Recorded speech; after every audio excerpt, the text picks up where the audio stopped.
Hey there, we're the Westlaw Pirates and welcome to the show. We're here to share our thoughts on Northwestern athletics and college sports with thoughts and analysis from the visceral to the statistical. We run our tailgate with the red pirate flag flying high above as we give no quarter, especially the fourth. I'm Sam Walter. I'm John Lacombe. And I'm Eric Skoskouspo. Well, guys, we are here. It is game week. Let's go. All time for talk is past. Well, almost all time for talk is I was past. about to say, we're about to drop like an hour and a half podcast. Yeah, the time for talk is now. We're going to talk a lot. Yeah, that's absolutely right. But the time to talk anyone else is past. You know, we've been spending the past few months talking about the rest of the conference, all of our non-conference opponents, and now here we are. It's game week. We are here just days away from kicking off the 2025 campaign at Tulane, and we are here today to talk about your Northwestern Wildcats, offense, defense, special teams. We got a lot to say, and just right off the top, I mean, like, we mentioned a lot, but just off the top, what are you at? Where are we at? Well, before we get into the big picture stuff with the Cats, couple brief housekeeping things. Yep, absolutely. We'll say off the top, and then we'll bring it up again just for everyone. First of all, to all of you who bought T-shirts or made donations to support the podcast and the tailgate, thank you so much. Yes, thank you. Seriously. And it's so great because so many of you did it, and so many of you were so generous, and it was one of those reminders of, we just know so many of you, and you're just the best. I just love this community, man. Like, it was not only just like people stepping up and being enthusiastic to give shirts and make donations, but then like talking about the program and just it being like everyone sharing the excitement for the season. So again, you guys are the best. Like, thanks for doing it. And for people who've reached out, I would love to say that the shirts are going to be ready when you go to New Orleans. For those of you who are going, I don't think we're going to hit that target. We should hit Western Illinois, though. By the time you all show up for the Western Illinois tailgates, you ought to have the option of wearing the Westlaw Pirates t-shirt. So knock wood on that. But again, thanks to everyone for everything you guys did for us. Yeah, 1,000%. Like that was awesome, and we really, really do appreciate it. Any other housekeeping? From viewing perspective, we'll mention this at the end too for anyone who forgets, but heading into the Tulane game and for the coming season, Sammy and I, this was with our family situations, everything what it is, like, we're going to be out in the suburbs, watching out in the burbs. For those of you who have watched with us in the city at Beer Miscuous is still a great option to watch the game. If you need a Northwestern friendly place to watch the Cats play in the city, Beer Miscuous is your spot. If you're looking for a spot out in the burbs, we are going to be starting this Saturday for Tulane at Miller's Ale House in Lombard. So, spot in the western suburbs that is well located to interstates. It's right off the interstate. For those of you who are out in the burbs, northwest burbs, west, southwest, easy spot to get to. So, any of you who want to join us there, feel free to come out and join us for Tulane. Help us make up the numbers we're probably going to need in that bar to offset whatever Ohio State crowd is going to be in that bar for the is there some other game going on at 11 o'clock on Saturday? Exactly. Help us represent. And if you're in the city, get to Beer Miscuous. Awesome spot. So anyway, those are I think the main house cleaning things before we go as deep as you can go on the Northwestern Wildcats. So typically, John, you talk about the defense, guys. You talk about the offense. In this case, we're all going to talk about everything. But John, I will let you lead the conversation on the defensive front. And should we start with the defensive front? Sure. Well, here's the thing. Normally, I would do that, and I feel like I do that. We've done that on all the Big Ten, most of the Big Ten previews. I'm going to do a couple things. Little unconventionally, a couple things that we haven't done. One, we're going to go back to front on this one, which is not the typical way. But I think part of you who know, like, the place we're ending up on that defensive line, like, leave that as a carrot. We'll get to that. The other thing, little unusual, for all of you listening at home, and for you guys too, Sam and Scuzz, one other thing I'm going to do is start with a question, which I haven't really done before. But the question is, if you had to pick a player and ask yourself which player's development on this defense is most crucial to the unit's success, who would you pick? So in other words, you need a guy to make a leap, right?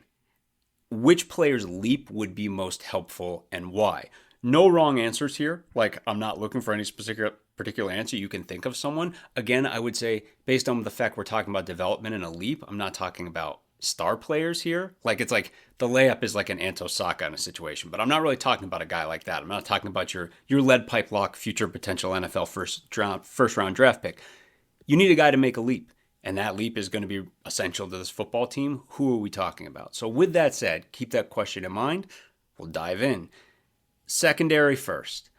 And I think based on a lot of the chatter, you're talking about all these discussions we've been having with this football team, discussions we've been having with other people, but then you look at kind of out in the ether, the way people are talking about this team in certain ways, and I kind of felt like looking at the secondary, I wanted to disabuse people of a couple of notions. And so first of all, it's safety. Let me give you a stat line here. So here's one stat line. 66 tackles, 3 tackles for loss, 0 interceptions, 8 passes defended. 66 tackles, 3 tackles for loss, 0 picks, 8 passes defended. Here's another stat line. 42 tackles, 4 tackles for loss, 1 interception, 2 passes defended.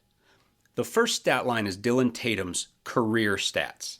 That's our transfer from Michigan State. He's coming in to play nickel for us. Most likely, he'll be our starting nickel. The second stat line is Damon Walter's stats just last year. The point here is not to denigrate Dylan Tatum's stats. Tatum's stats are fine, and if he would have been hurt last year, they'd be even higher. The point is, Walters played a lot last year, and he was by no means the only guy back there who played a ton. There's kind of this idea that Northwestern has no experience in the secondary, and it's just not true. Northwestern's 5th, 6th, 7th, 8th, 12th tacklers from last season are all secondary guys who are all back this year. And it would be one thing if like those numbers and the way that you have returning guys have been forced to make those numbers because of like a lack of depth, but that wasn't true. Because ahead of those guys were 2 guys who were both awesome and both transferred out, Theron Johnson and Devin Turner. One is probably going to start for Oregon, one's probably going to start for Baylor this year. But behind those 2 guys are a bunch of dudes that we have right now who are great athletes, high potential players. They all played a bunch last year. Here's another stat line. 54 tackles, 0 interceptions, 8 passes defended. 54, 0, 8. And now here's another one. 39 tackles, 0 interceptions, 5 passes defended. The first stat line is Fred Davis II's career stat line. The second stat line is Josh Fussel's stats just last year as a first-year player. And again, the point isn't to denigrate Davis. It's to make you understand Josh Fussell has a chance to be an elite cornerback. His freshman year numbers match up a lot to Matt Harris's freshman year numbers. And that's a guy who 3 years later was really playing Corey Davis straight up in that Western Michigan game before, unfortunately, concussions ended Harris's career a few games after that. He was one of the Big Ten's best cornerbacks. That's the starting place Fussel's on right now. And if he is who you thought of when I asked the question about making a leap, that's a great choice. I mean, it's not my choice. Yeah. That was my pick. Great. It's a great choice. He's 100% right at the top. It's not my choice. It's more my own personal preference than anything, and we'll get to my choice. But Fussell could 100% be that guy. He's a sophomore. He started the final 8 games last year. The only player who broke up more passes on the team last year than he did is going to be starting for Oregon at cornerback this year. And then if we're looking at the stats, beyond Fussel's stats, Braden Turner's stat line wasn't a heck of a lot worse than Fussel's stat line. Turner's only a junior. These guys were both great athletes, both great special teams players. They both have a ton of football ahead of them. The arrow's pointed up on those guys. You could say the same for Evan Smith. You could say the same with Ore Adey coming back from injury. The ultimate point being, it's great to get Davis through the portal. It's great to get Tatum through the portal because they help the depth of the overall unit and they're solid football players. They both may very well start. Davis is probably going to start at one cornerback. Tatum's probably going to start at the nickel. But throw out the notion that these were guys were brought in because we like pulled the fire alarm here. Every one of these guys that I've mentioned so far is going to play a ton this year. They're all high potential football players. Yeah, the experience could be better. The experience could always be better. With Fussell as your number one cornerback, Walters patrolling the secondary as well, Northwestern has two potentially elite football players starting, and they're both sophomores. This is what turning to the next great generation of guys looks like. This is how it happens. We're going to build around these guys. Davis and Tatum are going to help us do that. Watching Fussell continue to develop, this is the thing. It's like every now and then when you divorce yourself from how much we all white knuckle wanting to win these games, just Fussell is like, that's a guy whose career trajectory is a rocket ship. Like every second of watching him be like, now he's going to match up against Jonathan Smith again. You know, it's like now he's going to match up against like these other top guys. Well, I guess not Smith, but now he's going to match up against other top players from around the country. And you're going to get to see like him put his best foot forward and continue to grow. It's going to be thrilling. If there's the downside, yeah, maybe it's depth. But again, you've got all these exciting young players. They're rarely going to get on the field when you've got this much young talent. It's rarely going to get on the field at a time that's most convenient for you. Guys are going to get thrown into the fire. That's what happened with Fussell last year. And now it's going to bear fruit. And you're going to see it bear fruit. So I really like this group. Super fun. Loaded with really promising football players. You've got a bunch of guys who've sneakily played a lot of football. I really like this group. I'm really excited to see how they continue to develop. And there are going to be some stars in this unit. And I think from a bridge perspective between the secondary and the linebacker core, you may have noticed. Before go we ahead. get there. Obviously, we don't get it too deep. Like they're not doing too deep. But Braun has said a lot. Who are you anticipating to be the starting 4 or 5 in the secondary? So I guess that what you're looking at, so here's the thing, because one of the guys, I haven't mentioned one guy right now, and I'm going to talk about him in a second, but in the interest of mentioning the two deep, I think it's going to be Fred Davis at one of the cornerbacks. I think it's going to be Fussell at the other. At rubber meets the road, I think you're matching Josh Fussell up with whoever any other team's best option is. Like I think Fussell's, like, again, he's got the potential to be a really big deal. So does Damon Walters in the secondary. You're going to see Tatum at the nickel. And remember, and we're about to talk about this a bunch, nickel's effectively our third linebacker. We're going to play nickel way more than we play 3 linebackers on the field. So that means Tatum's going to be on the field and down the field a bunch. The last guy in that unit and the other safety is the only guy I didn't talk about when I was talking about with the secondary. And this is a player who, if he was your answer to my question, also an awesome choice. And that's Robert Fitzgerald. So Fitzgerald would be your Rod Hurd Memorial Award winner for the guy who could theoretically play the most positions. You could probably play Fitzgerald at any position in the secondary. He's played nickel before. You've seen him getting after the quarterback on third down before. But he's probably going to start at the other safety. But he can play both safeties. He can play nickel. Like, he's got a lot of ability. But also, this guy he's great, but he's been great. He had 46 tackles. He had 31 solo tackles last year and a pick and a fumble recovery. Remember, Fitzgerald was a big recruit. He had a lot of offers. He's sneakily already played in 26 games for Northwestern and still has 2 years of eligibility left. He's a linchpin guy. And he's at this pivot point of his career where, again, talk about guys that can make a leap.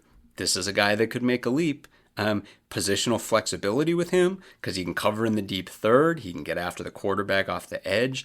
Again, Fitzgerald, Fussell, Walters, these are all guys that you have to circle and be like, this guy's probably about to be a big deal. So never catch yourself getting too attached to the names of the past, to the guys we've lost. You've got Harlan Barnett. You've got LaMarcus Hicks. They're coaching these guys up. There's a lot to be excited about here. But again, like I was saying before, if you're talking about Fitzgerald, you're talking about Tatum, you're talking about that nickel spot, those guys are going to be on the field. at that nickel spot probably 75% of the downs next year, which means there's a real interesting competition going on at linebacker because probably most of the time, only two are gonna play, and we sure as hell know who one of them is gonna be. It's gonna be Mac Uline, Northwestern's rock, Northwestern's returning leading tackler. Mac is as dependable as it gets out there, captain. He's just the latest name in. I mean, Tim McGarrigle, Trent defensive coordinator now, linebacker coach before. The list of names he can rattle off as having developed at linebacker is already a storied list, and Uline is the latest name on that list. John, this is my name. So to answer your question, this is my name, and I get it. Like, he's our leading returning tackler, et cetera. He's really good, et cetera. You said he's our rock. He's super dependable. I think that is true. I think the biggest thing to take this defense from solid to excellent is for him to become a star and to break out of that just dependable shell and become somebody who really impacts the game and can dictate terms. It's funny. I mean, it's going to be so fascinating because you're 100% right. And it is true. Like, he's an all Big Ten level player. He could have another leap in him. He is one of those guys who, to your point, he can both get us to, and this is putting cart before the horse because I'm about to talk about this a ton, but he can both get us to those big third downs, and then he can be a really big impact player on those third downs where, like, on one hand, it's like, right, can you run past 100 tackles for us and just be that anchor? And on the other side, like, how much havoc can you help wreak for us in those, like, critical downs? Like, Mac's a big guy. But again, you can, chisel his name in stone at one of the two one of the two linebacker spots, right? So one of the two hit the running back spots. Yeah, exactly. They can all do that. So you effectively have had three guys fighting for that one remaining linebacker spot. It's been kind of a three-way competition, and it's been a fascinating competition, and we kind of know the results of it. But two of those guys are incoming transfers. One is a Northwestern veteran. And the question of kind of who's the best choice among them to man that other spot is a fascinating question. We kind of already know who it's going to be. We kind of found out in the past week. But for you personally, like, listening to this pod, answering that question yourself kind of depends on your own personal criteria, because as you adjust the criteria, each of these three guys could claim to be the runaway winner in a category. So here's one way to frame it. Would you like the most Grayson Metz-like guy of the three to be getting a lot of playing time? So Grayson Metz, right? We're talking about a guy who spent his NU career mainly as a reserve, but a guy who was super dependable, and you were so glad you had him waiting in the depth chart, took nothing off the table. You knew he was going to come in and do his job. That's exactly what he did when Xander Mueller got hurt last year. Metz came in, had 22 solo tackles, forced 2 fumbles. If we're judging by Grayson Metziness, it's not even close. It's Jack Sadowski. Jack Sadowski is built like Metz, moves like Metz, reads the field like Metz. He's reliable like Metz. The two guys Illinois high schools played against each other last season. If you like Metz, you'll like Sadowski. As far as we can tell, Sadowski's going to be starting the 2025 season in that Grayson Metz role, i.e., this is first guy in if someone gets banged up. This is a guy he's played in the middle for Iowa State in big games, started an entire game, a huge game for Iowa State against Utah last year. He's waiting, he's ready, he's dependable, and he can play any of the linebacker roles that are required for him if you need someone to come in. But now let's adjust the criteria again. And this is adjusting it to a set that I would guess would appeal to a very large swath of the football fan base. So if we made a Venn diagram, the Venn diagram was this player has elite traits, and then also this player has started a lot of football games. The biggest crossover of that Venn diagram easily is Giannis Karlaftis. Karlaftis is likely the strongest of these guys, I guess, by a good bit. This guy was a former junior judo world champion, and obviously he's George Karlaftis' brother.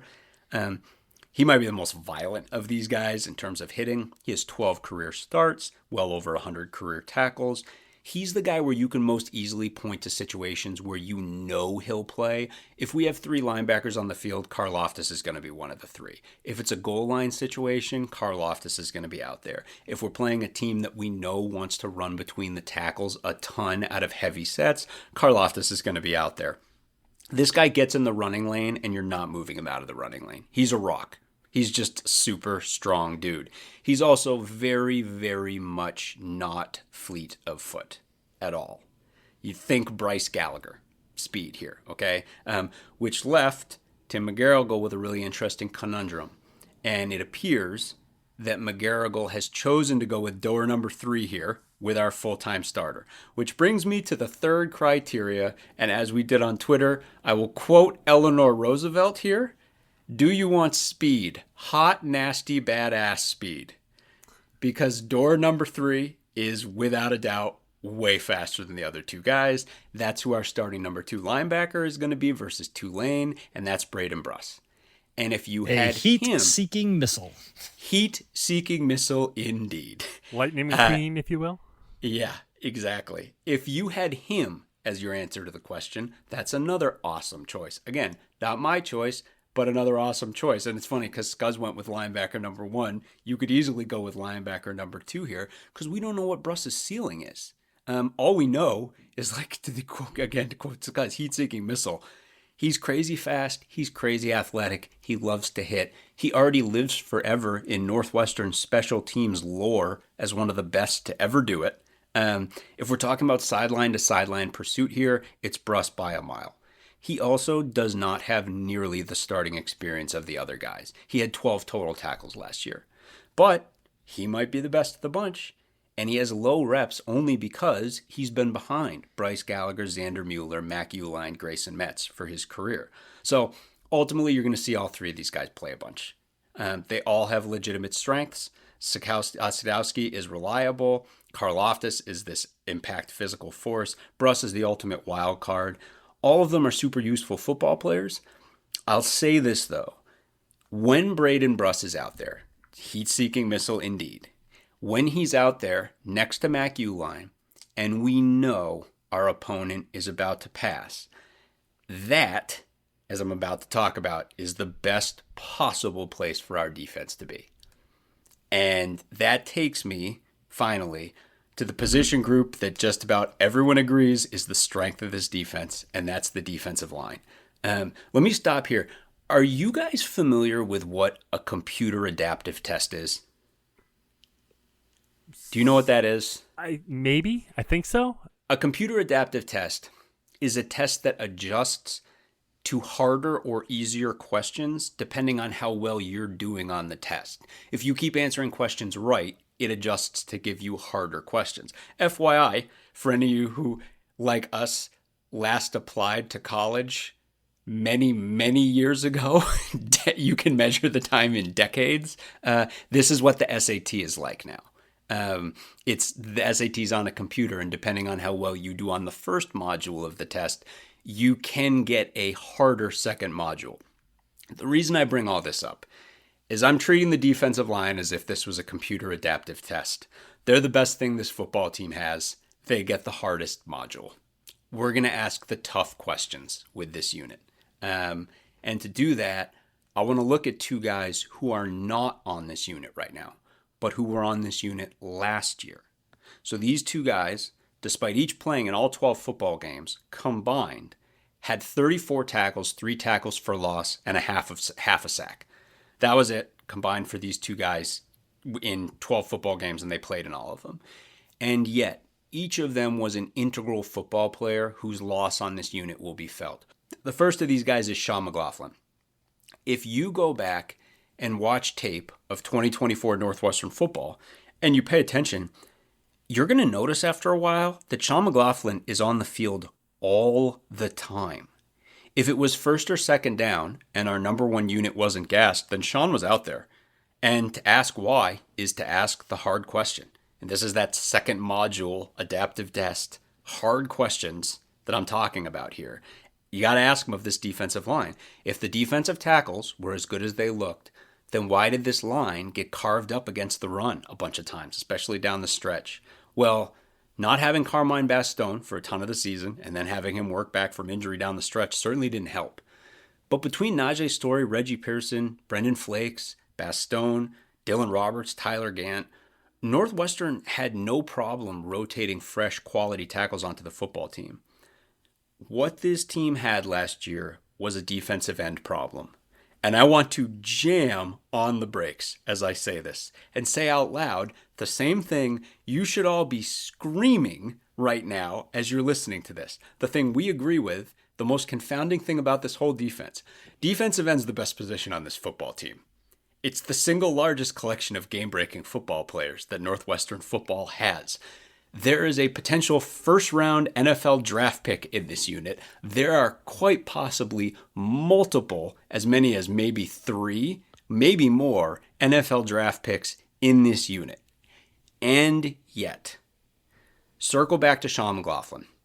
If you're trying to square just how much he played with the low stat line, the explanation is as simple as it gets. He's big. He's 6'6", 270. And a guy like that who has played a ton of football is hard to move around. He may not have been bringing guys down, but he was this point of relative stability against the run, particularly when a healthy Xander Mueller and a Mac Uline were behind him somewhere. But if you're still taking issue with those stats relative to the playing time, I can't stress this enough. He had to play a lot. Because aside from him, nearly every other defensive end that we played last year was a pure pass rusher. So let's go from here right to the single thing we're all trying to talk ourselves into ever since we all watched those media day press conferences, which is that Anto Saka's 15-pound weight gain can turn him into an every down defensive end. Anto Saka is the best player on this football team. I mean, it's not really a question. He's an NFL first-round draft prospect. Like, the athletic and I think Field Yates both have him going around like pick 18 right now. He's as good off the corner. For a guy who's never started a game. For a guy who's never started a football game. Unreal. Hey, right? at least he made Phil Steele's tome this year. Thank God. Right. That was ending one of the most hilarious stretches. But we all know Saka's as good off the corner as any guy in the Big Ten is. He can do it with speed. He can do it with power. But he's not a run stuffer. He's just not. We're going to try to put a square peg in a round hole here because the guy is such an athletic marvel, and we just might be able to make it work some of the time. But you have to understand that asking either Anto Saka or Aiden Hubbard to kind of bulk up and do this thing is asking two guys who are so unbelievably good at doing one thing to get a lot better at another thing. In a perfect world, we wouldn't be trying to do this. We'd be using two guys who are going to be NFL pass rushers as pass rushers. And again, we're giving the D-line the hard module here. This is the hard test module because they're the best guys out there. And this D-line is responsible for what is pretty clearly the moment of the 2024 season, which is Carmine Bastone's game-changing strip sack against Maryland. Wait, do you mean the bearer of the number 1 jersey, Carmine Bastone? Bearer of the number 1 jersey. Why are you bringing that up too? Just because it jumped into my head.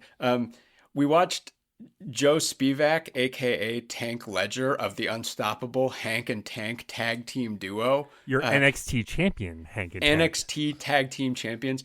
Literally we watched Tank Ledger do a flying leap out of the ring and land on a guy on a table last night. And I was basically like, that was the last defensive tackle to wear number 1 for Northwestern. And now it's Carmine Bastone. So it's quite the legacy, to say the least. But that was the play of the season, right?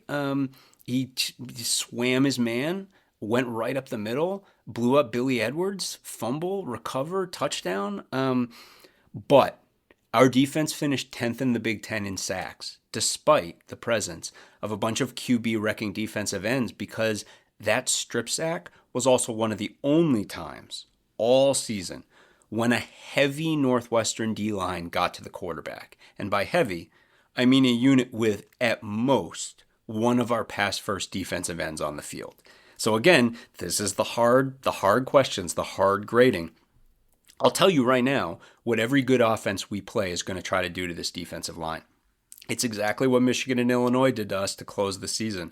These teams are going to come out heavy. They're going to come out in heavy, somewhat heavy sets. Scuzz walked you through the way that Illinois does this, and how the kind of football that they like to play. They're going to come out heavy with sets that you can run out of, and then a lot of the time, they're going to try to throw out of these sets because they're going to look at us and they're going to gamble that we can't get to the quarterback with our first unit defensive line, the guys that are out there to stop the run. They're going to be like, they can't get sacks with those guys. So they're going to sit back there.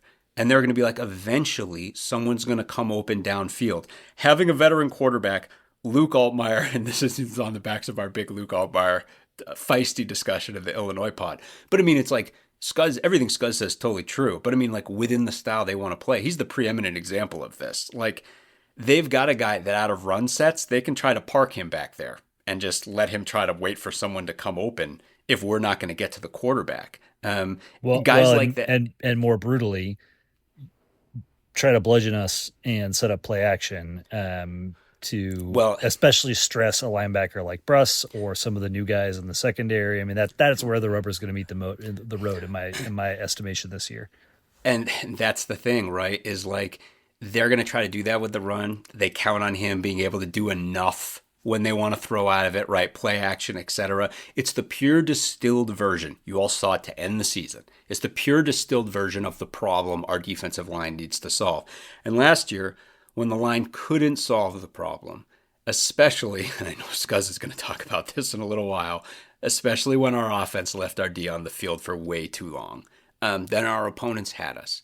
Because what they'd force us into is something we didn't want to do, which was put our pass rushing unit on the field against run sets. And then these teams would headhunt our light ends, and they would run and run and run. And you know what? Our ends, our pass rush specialist guys, they're really good football players. And you can go back and you can watch that tape, and you can see Saka and Hubbard, Jalen Pate being a big example of this. You can see these guys trying to solve this problem with their pass rush skills. They try to dive under a block or run around a block, swim it, finesse their way past a guy who's a lot bigger and try to blow up a run play. And you know what? 1 time, 2 times, 5 times, you could watch it work because those guys are great football players. If it's 20 times, then they're all just guys who are at least 30 pounds underweight. It's just not sustainable. And this is exactly what happened in the final quarter of our football season last year. This is what will happen if our first unit defensive line cannot generate a pass rush against the best offenses. This is what's going to happen if the pass rushers that we necessarily have to bring on the field as a result can't stand up against the run. Regardless of anything else that happens to this football team in 2025, this right here, this is where the rubber meets the road.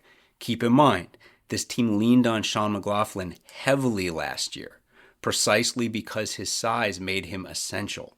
These are the hard questions. They're the not fun questions.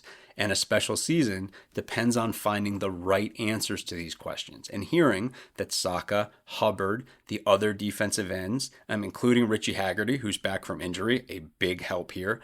Hearing that all of these guys have bulked up, they've made early downs a priority, they've made the run a point of emphasis. Saka talked about this extensively at Big Ten Media Day, and they're working under such an awesome coach in Christian Smith is hopefully a really positive sign. Go ahead. I just want to add one little layer here, and this is the offensive defensive kind of interplay, because everything you're talking about with this defensive line, when you look at what they struggled with last year in 2024, they're playing with the exact same deck of cards that they played with in 2023, when they were very good as a unit.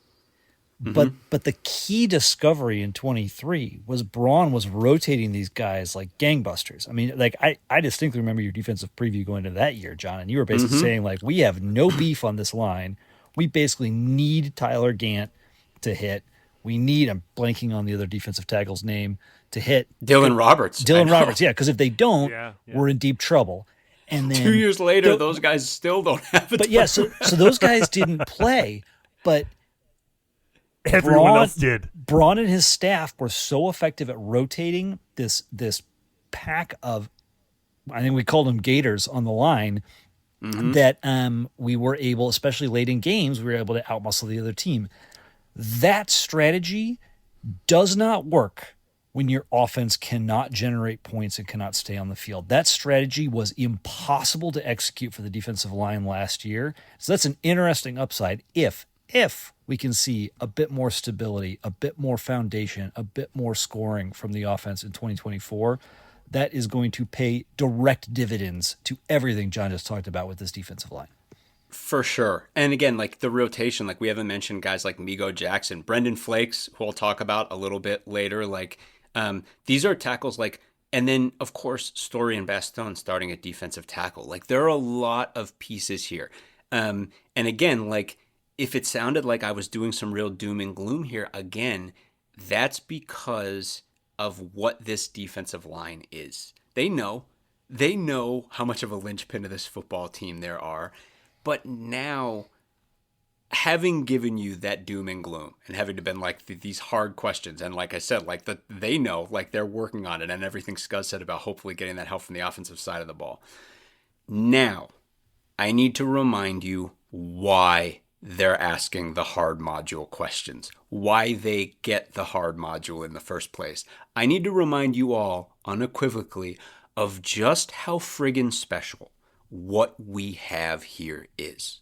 So let me get to the other player I said I'd mention in terms of two guys who are no longer on the team anymore, other than Sean McLaughlin. That player's Kenny Soares. So you maybe noticed I didn't mention Kenny Soares' 2024 contributions when we were talking about the linebacker unit. That's because Kenny Soares is not a linebacker. Kenny Soares is a smaller Anto Saka. He is a freakishly athletic edge rusher. He's just small. He's small for what he is. But he was such a great raw athlete that we kept trying to find some way to get him out there on the field, which is how he ended up nominally being our third linebacker a bunch last year, even though the fit clearly wasn't there. You can see that from how low his stats were, and that led him to transfer out to a place where I hope he can be their primary third down pass rush guy. I hope he can chalk a ton of sacks. We love Kenny Soares. He just never really found his fit here. But if you close your eyes and think, for a guy who had such low stats, think about this, all of you listening, it sure is easy to remember a lot of big Kenny Soares moments, isn't it? And if for some reason you're having trouble remembering some, well, the solution is easy. Just go to the Northwestern Athletics YouTube page and watch the Anto Saka highlight tape that they put up. What you're going to see is that Kenny Soares is also on the field for almost all of those highlights. And in one of the only times he isn't on the field, Saka immediately runs over to the sideline and celebrates with Kenny Soares because Kenny Soares was a supporting character in one of the greatest situational football units in the entire Big Ten. It's as great a situational football unit as you're going to find anywhere. Anywhere. Northwestern football is as good at this thing, as any other Big Ten defense is at any one thing. And we are calling it, we have nicknames. You mentioned alligator, the Gators, or the Crocodiles earlier. Yeah, it was Crocodiles, right? Yes. This year, we are talking about fatality. For all you Mortal Kombat fans, I know you're hearing it in your head. Just as it's in the game, that's exactly how you think about it. Shouts to friend of the pod, John Walsh, former employee of Midway Games, creation of Mortal Kombat. Chicago, keeping it in Chicago. But fatality is what happens when any offense doesn't succeed on first down. Maybe they get stuffed at the line, 2 yards, 3 yards. Maybe they throw an incomplete pass. Now they're looking at 2nd and 10. And maybe after that, let's say they're looking at a 3rd and 6 or a 3rd and 7. And then Northwestern is allowed to put 3 players on the field at the same time. These 3 players were 1st, 2nd, and 3rd on the team in sacks last year. They were all big-time recruits. They're all diverse in style. They're diverse in approach. They can absolutely all be on the field at once, comfortably on passing downs. And at the same time, they're almost impossible for an offensive line to pass block. Any offensive line. Over the past 2 years combined, these 3 guys have 31 tackles for loss, 23 and a half sacks, Lord knows how many pressures on top of all that. And almost all of it came right here in fatality. And these 3 guys are Anto Saka, Aiden Hubbard, and at long last, my pick for the guy whose leap is the single most crucial leap for Northwestern football that any player on the defense can make, and that's Michael Kilbane. So we'll get back to him in a second. But in terms of actually watching Fatality, it's a privilege, man. It's glorious. As we pointed out on Twitter, you can go back and you can watch those crap games from the stretch run of the schedule last year that were otherwise horrible for us, and only watch the Fatality plays, and it's like a joyride. It's not just that these three dudes are so friggin' good at this. Everyone else gets way better in this situation too. This is what we talked about when Scuzz, you talked about like Mac Uline making a leap. He's sick in Fatality. You watch the tape and you're like, oh man, he is just loving life when this set comes onto the field. Robert Fitzgerald is ridiculous in this set. Kenny Soares was awesome in it. Jalen Pate was awesome in it. I can't stress enough how much all the pieces just fit here. Scuzz, you mentioned it came up. I'm trying to remember. Remind me what preview it was where Brandon Joseph came up and we were talking. Was it Minnesota? Yeah, I think it was Minnesota and Coy Parrish. And Coy Parrish, and it brought me back to the discussion we had forever of what we thought the O'Neal defense was going to be when it came in, what we thought it was going to look like. What we thought that was going to be is what Fatality is. It's crazy. McGarrigle, he's just in his bag. You don't see the same look twice anytime we run this. Everything happens in this. It's schemes, it's coverages. We might rush 3. We might rush 7. You'll see Tampa 2 deep drops. Like you'll see rolled up coverage. You'll see soft coverage. You see everything. It's as diverse as the actual fatalities in Mortal Kombat. It's just beautiful. It's beautifully vicious and diverse. And you can even take that a step further, and I say this as someone who's crushed so much defensive tape on this team from last year. You can look at the tape from last year, particularly down the stretch, and you remind yourself that McGarrigle's a young DC, and that you can see the way he's going to learn from the way he used this package last year. Because I guarantee you he saw that Northwestern suffered a few times in this situation because the coverage wasn't aggressive enough. Because, like, you had a quarterback who was just fearing for his life, but the corners weren't rolled up and he just was able to get it out to the flat. You're going to see him roll Josh Fussell up in these sets. The only guy who beat Fussell in these sets when Fussell was rolled up last year was Jonathan Smith. And Jeremiah Smith, yeah. Was he good or something? Is he someone? I know. I don't know. I had to get the name right because he's probably going to be the best offensive player in college football this year. Yeah, pretty much. Heisman's not out of the question. But as long as we're talking about Ohio State, watching that tape of Smith and Tate and like Will Howard, everyone else in that game, paradoxically, Egbuka. Paradoxically, watching Ohio State in that game and seeing their success against Fatality only confirms its awesomeness, like watching the tape. Because when you watch all of Ohio State's long yardage plays in that game, you really watch, the takeaway is like, if this was any team other than Ohio State, they'd be getting rocked right now. At one point, the announcer literally says, OSU is an eyelash away from disaster right now. It's like, these are the margins you can work at when you're loaded with NFL players. And you know what? Most of the teams we play are not at that level offensively. They're not even close to that level. The bottom line is, if you're not Ohio State and you as an offense have allowed this set Fatality to take the field, you're screwed. Like, I'm not being hyperbolic here. Like, again, these were all big recruits. Just every guy that I mentioned here, these are all big recruits being put in the best possible position to succeed. A bunch of these guys are going to play in the NFL.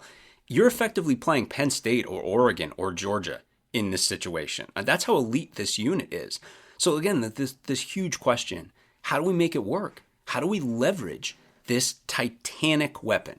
And this brings it back to Kilbane, because he's going to be a massive part of the answer to this question. He is the single thing this defensive line, which is stacked everywhere else, desperately needs, which is he's an every down defensive end. What's his ceiling? His ceiling is like a slightly lighter Joe Gaziano. And I say slightly because crucially, Kilbane is an enormous guy. He's 6'5", 275. He's the kind of guy Iowa cranks out by the half dozen every single year. We have one of him, but man, is he a great one to have. There's no square peg, round hole situation with Michael Kilbane. He's exactly what we need. And this is a guy who, again, he's also at the pivot point of his career. This is a guy entering his junior year. This is a career that potentially ends with him being considered one of the best every down defensive ends in the Big Ten. That pivot needs to start right away. It needs to start against Tulane, full force, right out of the gate. He needs to play as much football as he can possibly manage because he solves so many of the hardest problems. He can be a force against the run. Whether you're running towards him, whether you're running away from him, for all this talk about Saka bulking up, consider that, for example, a starting unit of Kilbane, Carmine Bastone, Najee Story, Richie Haggerty, go with those 4 guys, for example. That unit is probably above the pay grade of most of the running games of half the teams on our schedule, particularly if, as Scuzz said, our offense is pulling its weight here. That's a great first down core right there. Kilbane and Bastone, maybe too, give you the chance to generate some pass rush out there as well. It's been so long since we had like a Dean Lowry, Joe Gaziano type at defensive line. It's easy to forget how much a massive dominant defensive end can shape a running defense. If Kilbane takes a leap, we could happily rotate Saka, Hubbard, Haggerty at the other end to our heart's content, knowing that the run D is going to hum. Whether they run toward Kilbane or away from Kilbane. You can't just run away from a guy like that. It doesn't work that way. If it's Kilbane, Bastone, and Story, they'll all just collapse the defensive line down towards the play side. Like, that's what you can do when you've got a group of dominant guys like that. Again, though, we have one Michael Kilbane. We have one guy at end whose natural size is this big. And then we have a bunch of really talented guys who are trying to fit themselves into that mold. So Kilbane getting on the field as much as he can handle is a big deal. If he's going to play as much on early downs as we hope, he's going to need help on the back end in that fatality spot. And if you've watched any of the tape from camp, it's really good to see that Carmine Bastone has been getting a lot of practice reps in what you figure is that fatality spot, probably that Kilbane spot, which would be perfect. Those guys rotating, helping each other shoulder the load, you finding that perfect balance, letting these guys manage the best load from passing downs, running downs into passing downs so we can unleash fatality. So ultimately, path to excellence for this whole defense is it's built around little things. Every time Carmine Bastone swims his defender on an early down, that's a huge deal. Every time a guy like Brendan Flakes, who sneakily is really elite at this, every time Flakes bats down a pass, this is the kind of thing where it's like random things that certain guys are good at that can be a big deal. Flakes is great at batting down passes.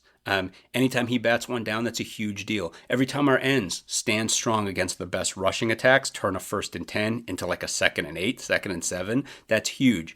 Fussel's coverage on 1st and 10, huge. Bruss's development at shedding blocks, huge. Kilbane's development everywhere, huge. But just know that if this team is regularly getting to the clear passing downs with Saka, Hubbard, Kilbane, Bastone, Uline, Bruss, Fitzgerald, and a rolled up Josh Fussell on the field at once, we're going to crush teams. This group was absolutely good enough in that situation. There's not a team on our schedule that can handle that on those downs. You've heard me rave in our previews about Jake Retzlaff and, in a non-consensus opinion, Luke Allmeyer. But you've heard the trepidation with which I talk about us having to match up against those guys. When I say that, I'm talking about first down. I'm talking about 1st and 10. On 3rd and 7, those guys are targets. They're prey. Just like every other quarterback on our schedule, they're just waiting to give up an Aiden Hubbard strip sack or a Josh Fussell pick 6 or an Anto Saka safety. Those are the game-changing defensive plays that will define this season. So, conclusion of this defensive preview, simple. We just have to get to fatality regularly. Every game we do that in, we're going to have a massive chance to win that football game. If you or a loved one is seriously injured by someone else's negligence, hire Kent Simpson of the Simpson Law Group. After over a decade prosecuting murder cases in Chicago, Simpson opened his own firm focused on wrongful death and personal injury cases. He specializes in car, truck, motorcycle, boat, and other transportation accidents, as well as construction accidents, medical negligence, slip and falls, product liability, and more. Millions recovered for clients. No fee unless he wins. The Simpson Law Group. Compassion, empathy, and vigorous advocacy. Go to simpsonlawgroup.com or call 312-332-2107 for a free consultation. And go Cats. All right, take a breath. Grab. Let me ask all you defensive line people out there, and I know there are a lot of you listening. This is the trench football that you know and love the Westlot Pirates for. All right, Scuzz, while we go ahead and fan off. But hey, it's not like we're going to talk about offensive line much or anything. The floor is yours, my friend. I don't even know where you want to start, but I'm just going to let you cook. I'm going to start in a bad place, guys, and I'm sorry to do it. I'm sorry to do it. But we've got to talk about last year's offense, and it's in large part because I went on quite a lengthy exploration and articulation of what I thought this offense could be last year, and we didn't get it. We have seen no, not at all. No, we didn't. We've seen many bad passing offenses over the years. We've seen a handful of years when the rushing attack was anemic. 2023 is one example. But we haven't had a season where we could not effectively run or pass in a very long time. 1999 was the last time we were in the neighborhood of 280-some yards per game. Ooh. And 1998 was the last time that Northwestern had a worse rushing attack than they did last season. Can I just real quick say that we were all in the stadium for most of those football games. Thank God for the 2000 Northwestern Wildcats. Indeed. Yeah, I wasn't in the stadium for the 2000 team. Oh, God. Sorry, Sammy. Yeah, but I was there for 96, so, you know. That 98 team averaged 93 yards per game rushing. Oh. And last year we averaged 99. That was like the first post-Autry years. Yeah. Second post-Autry, because he wasn't there in 97 either. Adrian Autry was. Okay. Yeah. So no Autrys. No Autrys. We still had Dwayne Bates, but Gavin Hoffman was the quarterback, and there were a lot of other problems. Regardless, last season's offense was a gut punch, especially given how excited we were for the new coordinator in the system. The hope that I had for that scheme was very much based on Lujan's pedigree, our multi-year frustration with Mike Bajakian, solid players at running back, receiver, and tight end. Almost all of our personnel was back from the prior season, a bowl-winning season, I might add. The potential of a new offensive line coach to, address what was probably our biggest issue in 23, and then a veteran transfer quarterback, which had worked historically for us with Ramsey and Ben Bryant versus the inexperienced, not veteran guys, Hunter and Helinski. I believed on the backs of all that we could match or marginally improve on 2023's down season. And by down season, I mean that we averaged 304 yards per game in 2023. That was not a good offense. We had some luck. Scoring rate was pretty good that year, but it was not a big offensive season. And I thought that Lujan's scheme could click to really unlock our running game and boost the whole platform. But that outlook was dependent on offensive line health and moderate success from Mike Wright, and we got neither of those things. I highlighted a lot during the lead up to last year that Lujan's scheme was very guard dependent, and it's because of the running scheme duo that he likes to call and run straight up field. The rest of the scheme is built upon that foundation. Well, by week 2, we were down our most athletic guard in Nick Herzog, and Jordan Knox had left the program. That crazy Duke game happened, a game we all thought we had won before they overturned the fumble. In that game, Mike Wright put the ball in jeopardy a ton. The offense was just terrible inside of the red zone. Lujan made some good calls early on, but the execution was bad, and then he made some bad calls late in the game trying to force it. They went to Lausch the next week against Eastern Illinois, a decision we all understood as an important one to assess the depth chart. Lausch looked great in that game, was named the starter for Washington. Mike Wright asked to take a red shirt. The offensive line suffered more critical injuries thereafter, and the entire offense became non-functional as a result. Sigh. Yeah, it was really bad. I think it's really important before I get into what needs to change schematically, from my opinion. I think it's really important to say off the top just how much we all appreciated what Jack Lausch tried to do last year. That dude was in an impossible situation, and he left it all out on the field best he could. For Mike Wright's part, it's frustrating to me that there wasn't more trust and patience between him and the staff. And that is a two-way street, mind you. I think on both sides, I wish there was more that could have been done to keep him engaged while they're getting a look at Lausch and understanding what they have in the depth chart without him going full red shirt. To me, that just submarined any opportunity we had to shift or improve as the season went on. So I will cop to being way too optimistic last year. Not about Lujan or his scheme. Optimistic? Yeah, I know, right? But I think it's important. Like, I remain optimistic about Lujan and his scheme, and I won't apologize for being optimistic about the players that we were hyped about last year. But I really failed to internalize how shallow the offensive line depth was, and I did not account for how hard it was going to be to thread the needle of a new scheme if even one guy got hurt. So the last thing I'll say about last year, I do not buy the reaction that many had that Lujan is a terrible coach and no good at the Power 4 level. Whether he is adaptable enough to succeed in the uniquely Northwestern setting in which he is employed currently, we will see this season. I've said it before, this is extremely different from Jim O'Neill, because Lujan had tremendous success before coming to Northwestern, and O'Neill did not. Now, it's my belief that there's no offensive coordinator that could have spun gold out of the injury and depth disaster that plagued us last year on the offensive line. However, Lujan does not get a passing grade as a result either.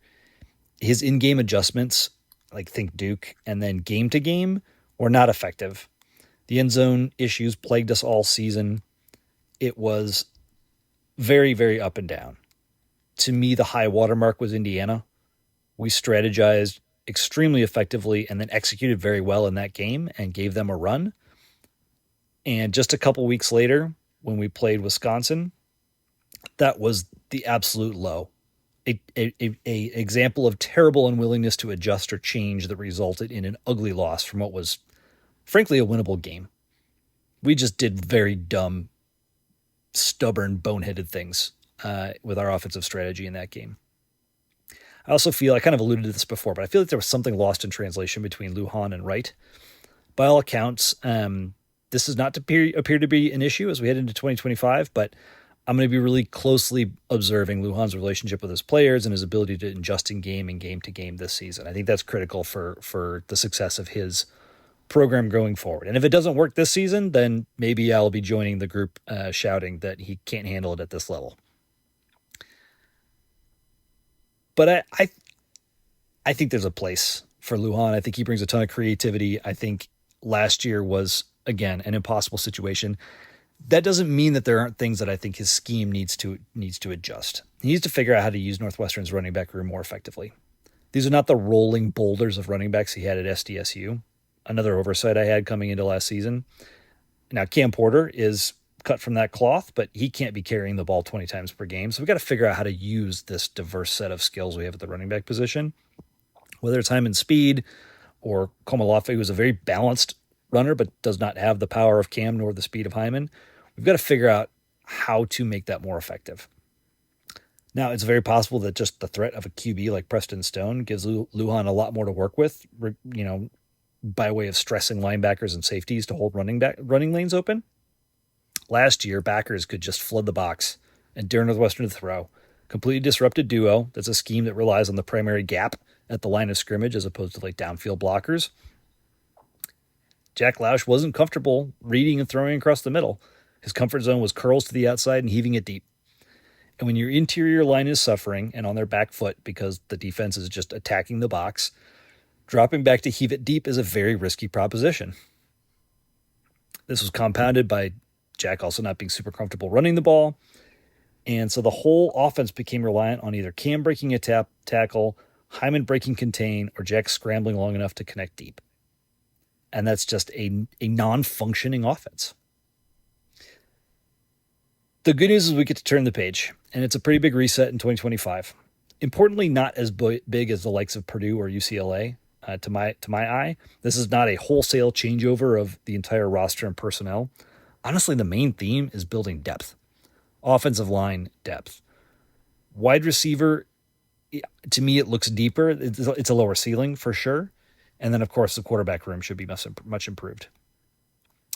I am going to go, much like I did in the Michigan pod, we're going to go from what we know to what we don't know. I liked how that played out, so that's what we're going to do here. So number one, with a bullet, let's spend some more time in the trenches. We know that this offensive line is going to be much deeper and much better than last year's. The glaring stat in 2024, 7 guys healthy for spring, 8 healthy guys by year's end. I mean, it's staggering when you actually think of the numbers like that and be like, for all the problems, like what are you doing with that? This is Division I football. Like 8 guys. We didn't even have. It's not even a full 2 deep. We did not even have a full 2 deep last year, and that's the thing that, like, in retrospect, and of course it's stupid to stay up. But in retrospect, I'm like, well, shit. Of course they could make it work with. I mean, there's literally no margin for error there. So not only should they be much more stable this year, but they bring in 3 experienced transfers. And this is not just guys that look good on paper. These are very experienced transfers to help flesh out this 2 deep. We're also hearing notable development and jumps from younger guys who played a little bit last year and got into this year. The benefit of having such a catastrophe last season, a lot of guys got on the field. So we're going to just go position by position. We'll start at center. Sounds like Jackson Carcillo has won the starting center job. His was a trial by fire last year, thrown in against a very difficult Nebraska line. He struggled at times, but appears to have bounced back and won the job. Jack Bailey, who was last year's starter to begin the season, is still here in a reserve role. The Cats added a late spring transfer from Mizzou as well. We will have to see how this plays out. This is probably the weakest of the 5 positions on offensive line, but if we can get the snapping issues under control, it's something that Jackson struggled with a bit last year, we should be just fine. Part of that is our guards are outstanding. At right guard, we get a bona fide monster transfer. Evan Bairston was a second-team FCS All-American last year. And, just as importantly, comes from SDSU, where he is very familiar with Lujan's scheme. I already mentioned how critical guard play is and running duo, and Bairston will be the point of attack. He's also a veteran leader. Like, this is the perfect type of transfer that you want to bring on the O-line. At left guard is Izomo Oredikai, who played a bit towards the end of last year. I think the final 3 games, acquitted himself pretty well. He was very raw and young last year, but has tremendous growth potential. And then we've got Nick Herzog and Anthony Bursa, who are the likely backups here. Herzog obviously missed most of last year, injured. He's back.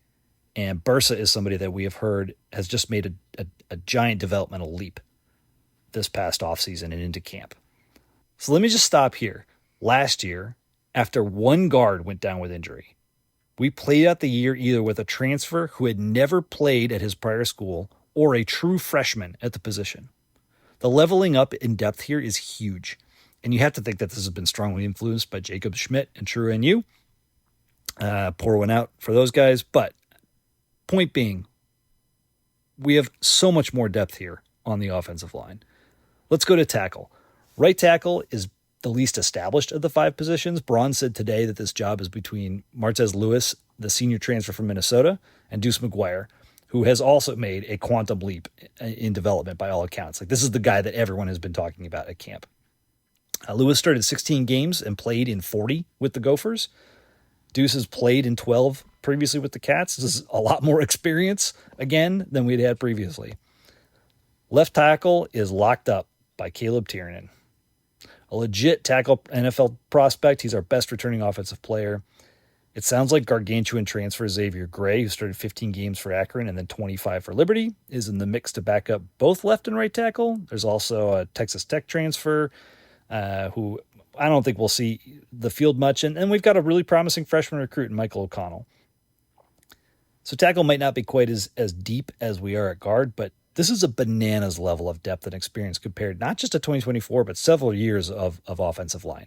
We have 10 to 12 experienced, established guys, named, healthy, involved, spring, fall, etc. Whether this group can be just good or can stretch towards great, it just sets a much stronger foundation for the entire offense going into 2025.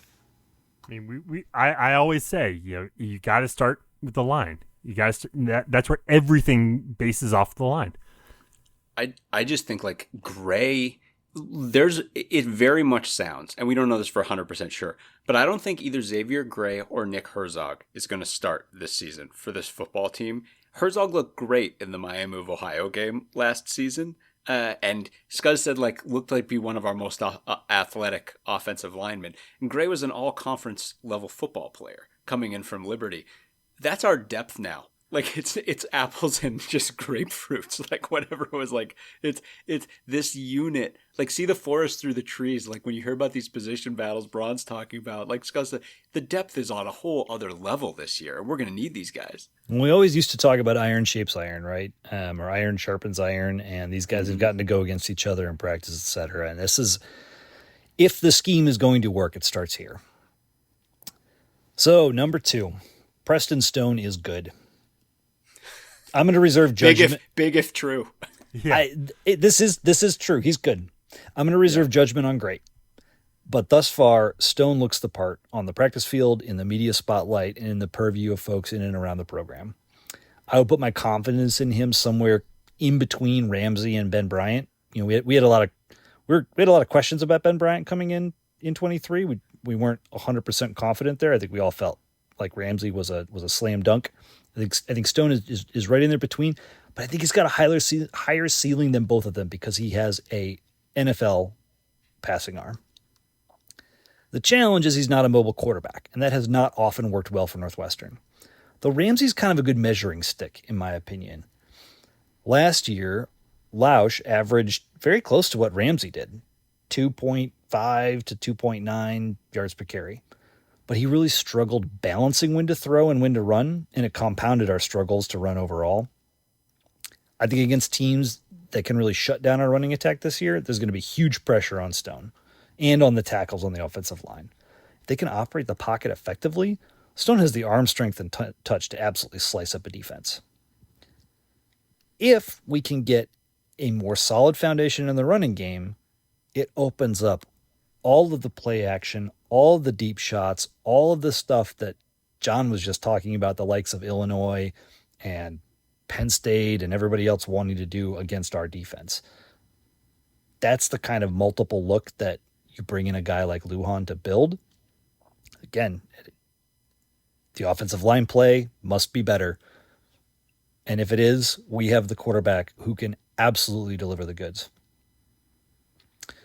So number 3, the running backs are really solid.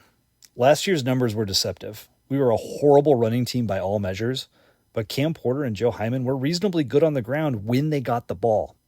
We only ran the ball with running backs 250 times last season. Cam was able to... Yeah, it's low. I don't have a comparative number. I guess I'll go back 2 years ago.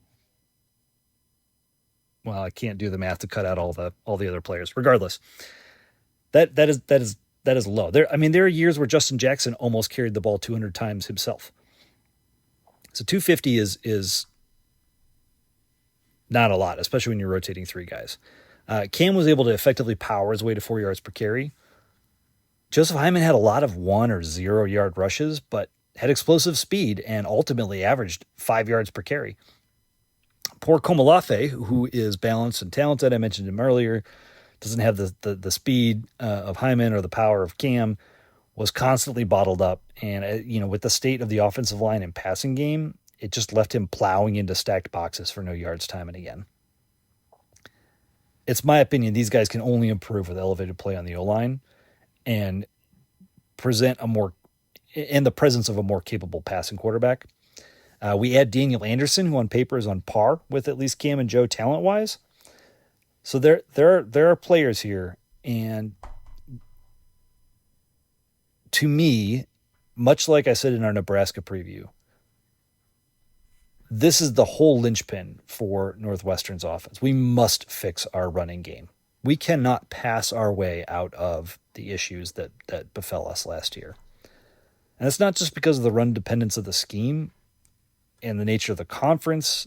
We also just don't have the weapons out wide. And this is the identity that Northwestern has been forever. Most, if not all, of our good seasons are predicated on that strong running game. It's what Lujan built his SDSU offenses on. This is where it has to start. And I'm very confident it will get better. Last year was the worst rushing output in Northwestern since 1998. The question is, how much better? Do we get back to 110 to 120 yards per game like we had in 2018 or 2023? That's probably not enough to really spring this offense and in my opinion, get us into bowl territory. We probably need to get up to like the 140, 150 yards per game that we were rushing for in 21 or 2020 to feel confident in that. And it feels a little bit like of a stretch here on August 25th, but that is what I'm looking for. If nothing else, I mean, more running, you get a little more control of the clock. We just have to do. We have to do it. We were cribbing before we got on here, and like against Michigan last year, our offense produced 127 yards. Yep. The fact that the defense only gave up 400 to Michigan in that scenario is actually kind of impressive. Yeah, no, you're right. I mean, and it's like it is. I mean, for all the talk about Stone, you're absolutely right. I mean, it's like this is why Berenson is the fit, and this is Lujan is run to passes. That's what they want to do. Well, and there's the other big asterisk on it working the other way around is we just don't have the established personnel. So this is where things get a bit trickier. Number 4 on my list, we have a lot of questions at wideout. This is an unknown. It's not as bad as tight end, which is the last one on the list here, but we lost some really good players after last year. AJ Henning's in the league. Bryce Kurtz is gone, having averaged 15 yards per catch. And then Calvin Johnson, who was really starting to emerge last year, transferred out. We are not without exciting talent. It is just all unproven. So we'll start with the guys that played a little bit last year. Frank Covey, who we were really excited to see back after missing most of 2023 injured, is really fast. This dude definitely has potential to be a nice piece here of this offense. Hayden Elegon, who was a freshman last year, had big catches in the Purdue and Illinois games. He didn't play a ton, but he averaged 20 yards per reception. We saw big dude too. Yeah, he's solid. Now the really big dude, we saw 6'4" Ricky Amareze get on the field finally. He didn't have any catches though, but as his career has been limited by injuries to date. The big addition this year is Griffin Wilde, who will hereafter be known as the Wildebeest. Nice. He had 1,200 yards receiving at SDSU last year. He brings knowledge of that scheme, veteran leadership, along with Berenstein. And we've been trying to think of a good comp for Griffin. Given his speed and physicality, I kind of ultimately came up with Eric Peterman. He's big for his height, certainly bigger than Jeremy Ebert was, but also has wheels. I think Wilde will be. It'll be really interesting to see how much they move him around, and if he goes downfield like Bryce or plays more of that kind of intermediate route that AJ did last year. The dark horse addition is Chase Farrell, a smaller slot guy who transferred from Stanford. He's been generating some excitement leading up to camp, much like Cam Johnson last year, or 2 years ago, or Donnie Navarro before that. He could be a surprising transfer contributor, somebody who doesn't have a ton of production previously that shows up and really makes some hay. Not everyone in this group of guys I just mentioned is going to flourish. But if Wilde can live up to billing as a number one receiver, and at least a couple other guys can make hay, we will have a solid passing game. in an ideal world to me, Covey and Farrell excel at the underneath crosser RPO stuff, freeing the wildebeest to roam the intermediate third and sometimes go deep. I'm going to enjoy this metaphor a lot going forward. But you said Rome. I'm picturing like out on the savannah. Indeed, that was the idea. I'm not a writer, but every now and again I have my moments. Getting to an explosive level of offense, though, means another deep threat has to step up, whether it's Amareze, Elegon, Camp McGee, who was a big recruit a couple years ago, Covey. Wildy cannot do it all on his own, so you're going to need another deep threat to force safeties to make choices and give yourself one-on-one matchups.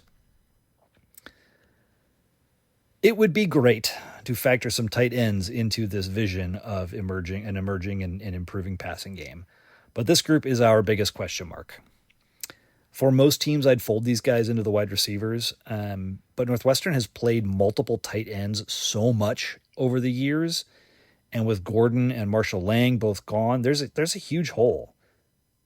And specifically, it's that there's nobody on the roster that clearly combines the physicality and blocking with pass catching prowess. That's what every offensive coordinator wants, to make mismatches, and we do not appear to have any clear answers. There's some guys with pass catching upside. So Alex Lines transfers from UNLV in Arizona after missing the last couple seasons injured.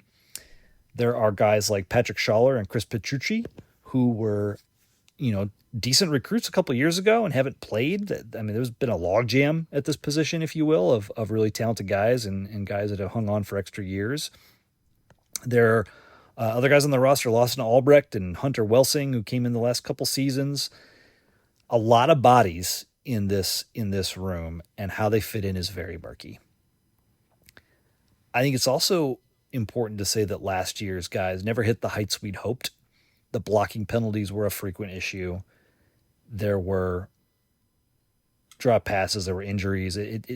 We've had a lot of talent at this position, but it has not been the hallmark of production. So I guess the one upside here is if some of this unclear murkiness starts to clear up and we see someone emerge, there's an opportunity for them to match, if not beat, production. One interesting note, when you think about the tight end position in general, is that we are hearing on the backs of all this offensive line depth about a lot of interesting jumbo packages coming out of camp. Less of the multiple tight ends to create confusion that we saw a ton last year and in Bajakian's 4 years, and more of the ram it down their throat style that many of us crave in those 4th and 1, 3rd and 1 goal line situations. And why not, right? We have a surplus of offensive linemen that we haven't had. So how about the prospect of Nick Herzog as an athletic and nasty sixth lineman in the red zone or short yardage? That's flipping awesome. And I would love to see insert that. McGuire, insert Xavier Gray.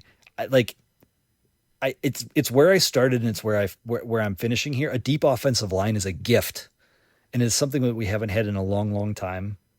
And certainly, we know for a fact some of those 10 to 12 guys are going to get dinged up this year. This is what happens with offensive line. You have to be deep there to survive, and it's such a clear blind spot that I had last season. But it's also one that the coaching staff obviously saw and has very explicitly and intentionally tried to address. So in summary, a much improved offensive line depth chart, increased offensive line experience, improved play at quarterback, stability and multiple skills at the running back position, a mixed bag at receiver, but I think plenty of clay to mold and work with, and then very little clarity at tight end. I think we will see a lot of 2 running back sets this year. Some jumbo sets, like I mentioned, a ton of Preston Stone throwing to the wildebeest, and ultimately better production on the ground and through the air.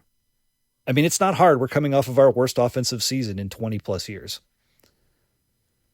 Improving by 70 yards per game feels very doable to me. Couple that with less red zone failures, fewer turnovers. This gives us a baseline offensive performance akin to 2020 and 2018. 24 points per game, 350 yards per game. That feels very doable for me. Phil Steele is calling for our best offense since 2017 based on his computer. Now, we went bowling and won bowls in all 3 of those seasons. The difficulty setting this year might be a little bit higher now that there's just kind of Big Ten total and not Big Ten West. But if we were to stretch that 70, if we have an exceedingly good year, is 100 yards per game improvement out of the question? 120? That 120 number for me is the stretch goal that we need to be shooting for as a program. We might not get there this year, but we haven't seen 400 yards per game of offense on average in a long, long time. And if this program is going to build itself back up and pull itself out of where it's been, 4 of the last 6 years, we have to have a scenario where the offense is carrying more of the load equally with the D. I think the hiring of Zach Lujan is exactly in that vein. We said it a lot during the Bajakian years and during the McCall years. Why can't we have a good offense and a good defense? Why not both? Why not both? The bones are being put in place, and this is what we need to be building toward. Do you want to mention the special teams real quick? Luke Akers back, Jack Olson back. We got Nikola Duganzik, the number 1 punting recruit in the country. He's coming in as a true freshman. Henry Helms is back. We'll see, if he does kickoffs again. But it's most of the same specialists as last year. It's pretty sweet, if we're being honest. It's the milkman. It's Akers, who can kick or punt at a high level, and the number 1 incoming punting recruit in the country. We've all been through fallow periods with specials, peaks and valleys with this unit as Northwestern fans. This is a good group. Well, and years where, again, a injury, right, or a twinge completely, undid our ability to score. Was it 2022 where Olsen was dinged up and we didn't feel like we could kick field goals at all? We were constantly going for it on 4th down. It was not going well, et cetera. I know we had a little bit of that last year too at times, but I think the other thing to call out, Joseph Hyman was excellent returning kickoffs last year. Mm-hmm. I don't know who the punt returner will be now that AJ Henning is gone. It sounds like Drew Wagner. It sounds like Wagner has the edge over Farrell. Awesome. Well, and that might. I mean, that's another. Wagner is a name I did not specifically call out in the wide receiver space, but he played a little bit last year. He's another one that could play an excellent role from the slot. So we don't lack for some speed on this team. If you want to watch highlights from the Iowa game last year, I encourage you to watch Drew Wagner and only Drew Wagner highlights from that football game. Yeah, I mean, it's and not only other little piece too. Olsen and Akers have both kicked on the lake, and that's a big thing to remember too. Like, again, we don't know how it's gonna, but those guys are they've both kicked and kicked well out there, and just in general, I mean, kind of lucky in the NIL era to have 2 guys at that level. Like, either one. I'd love. I'm gonna guess Milkman gets the number 1. Who knows? But they're both great. I mean, it's a good problem to have. Not unlike the offensive line situation. It's good to have this kind of depth. For sure.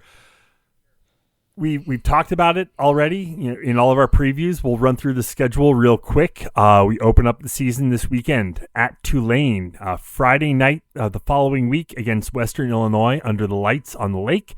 Should be a lovely evening. That Friday night. That's on Big Ten Network. Then we got Oregon. Big noon Saturday coming to town. Nationally televised game on Fox. Should be fun. UCLA, then Louisiana Monroe before we travel to Penn State. Home for Purdue, at Nebraska, at Southern Cal on a Friday night. Home as in Wrigley for Michigan and Minnesota, and we finish off the year at Illinois to round out the 2025 slate. Hopefully, that will not be all.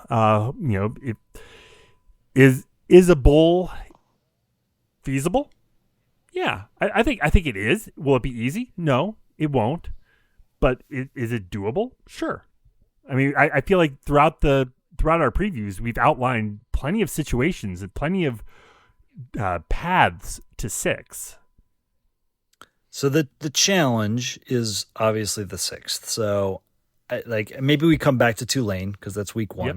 I think we want to talk a little bit about them in more depth. But that is a very hard game. Sure. On the road, a we'll call it a environmental situation that we've never. I don't think anybody on this team has ever played at Tulane. But that sticky, humid, nasty weather has been a real bugaboo at Duke in the past.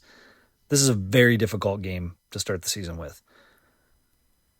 The home slate outside of, like, on the lake, at least outside of Oregon, those are 4 really solid wins. That's where we got to eat. Yep. Western Illinois, UCLA, ULM, and Purdue, and those feel very, very doable. We've talked about Wrigley, split Wrigley, win a Minnesota game, and now you're cooking, and this is where it gets hard. Because the away slate, you're either having to win at Tulane, at USC, or at Illinois, or at Nebraska. And all 4 of those feel like a bridge too far to me right now. But with the right set of circumstances and improvements from the team, I'd say all but, one of those being Penn State, there's at least a sliver of hope. Yeah, I think the Tulane game, obviously, it's just so huge, and it's right off the top. And right, like, we don't necessarily need it, but it's like the potential is there. With that game in hand, it changes the calculus on so many things. Just like to Scuzz's point, because with that one in hand, right, Minnesota could be your 6th, or any other game. USC could be your 6th. And again, I know, like, it's a big one, but as we mapped it out, like, that's one. Preston Stone decides to throw for 1 billion yards in that game, and we run to pass and set it all up perfectly, and et cetera, et cetera. Like the Griffin Wilde, if Griffin Wilde, who is not without Cooper Cup comparisons, puts on a LA Rams-esque Cooper Cup show out in Los Angeles, then big things can happen. I mean, it's that one off the top is it's a biggie. I think as we hear right now, Brendan Sullivan, for all it's funny, because earlier you were like, I don't think there's any Northwestern guys who've played in Tulane. And I was like, well, technically there's one Northwestern guy who is potentially going to play a bunch in Tulane this year, which is Brendan Sullivan. I think he was banged up in practice. Literally, like the 5 days out info that we have is that Sullivan is back practicing with Tulane right now, that he had been doing really well, but that Retzlaff took the reins when Sullivan was out. Now Sullivan's back. I wouldn't break your brain too much on this. I think you can expect Retzlaff to be the guy. And Sullivan, I bet, will play in short yardage or goal line packages or something like that. Hopefully we're not seeing too many of those goal line packages. I think everything Scott said about the offense, I mean, everyone knows this is a hard schedule. And nationally, you hear people talk about this, and that's what they'll talk about. But they're all viewing it from a different lens, right? They're all looking at top down. They'll be like, man, they have to play Oregon. They have to play Penn State. They have to play USC. They have to play Michigan. They have to play Illinois. And most Northwestern fans, it's just not part of our calculus for, like, getting this team to where it needs to be. If we stole one out of that group, that'd be incredible. But I think we're all looking and being like, all of these other games, and like circling a Tulane, circling a UCLA, circling that Minnesota, and be like Scott said, we gotta make more hay on offense. You just gotta be better. Like, you have to, like, if Scuzz can talk about, right, like 70 yards a game more, 100 yards a game more. And then, on my side of the ball, defensive side of the ball, ultimately it comes down to, like, standing tall enough times that Superman unit we have that is Fatality gets on the field. that unit will get you some game-changing plays. And who knows what games those will show up in, but you'll get massive interceptions out of that. Like, you can look against, we picked off passes, I think, against Michigan and Illinois out of that set. That set generates turnovers. It generates game-changing plays. The more times we get to it, the more times we get to spin that roulette wheel. There, in all these close games, and I think everyone's looking at Tulane being like that game's close. Those are the kind of games that the kind of plays that flip a game like that. So, I mean, it ain't easy, but it's there. To make a call back to my review of Tulane's offense, one of the things that stands out about them is their entire running back group is small. They're all under 6 feet. They're all under 200 pounds. These are not Caleb Johnsons that we'll be facing in New Orleans on, is it Friday? Or is Saturday. It Saturday? Yeah, Saturday. So that is a better matchup when you think about everything John talked about Antosaka and being able to play first down, second down. It's a lot easier to do that when you're fighting smaller running backs. And this is potentially a decent matchup for us. I think the Jake Retzlaff of it all is a giant wild card. That guy is, I mean, to me, based on past production, probably the number 2 or number 3 QB on our schedule coming into this season. Now he's only been there a matter of weeks, and who knows what is going on inside of his head. And, again, if we can hold their rushing yards down on first and second down, it gives us a great shot of disrupting their offense and doing some damage. But we're not going to win this game 10-7 or 14-10 like we did, 13-6 like we did the home opener last year. Yeah, no. We've got to score points. And I think we got to do it right away.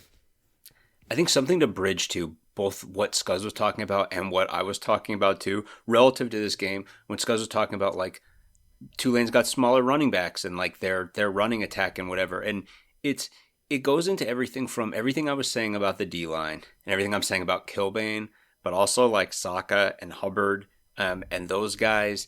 And I mean, and remember what I was saying about like square peg round hole versus like Kilbane, who's like a natural fit. All these guys are up in weight though.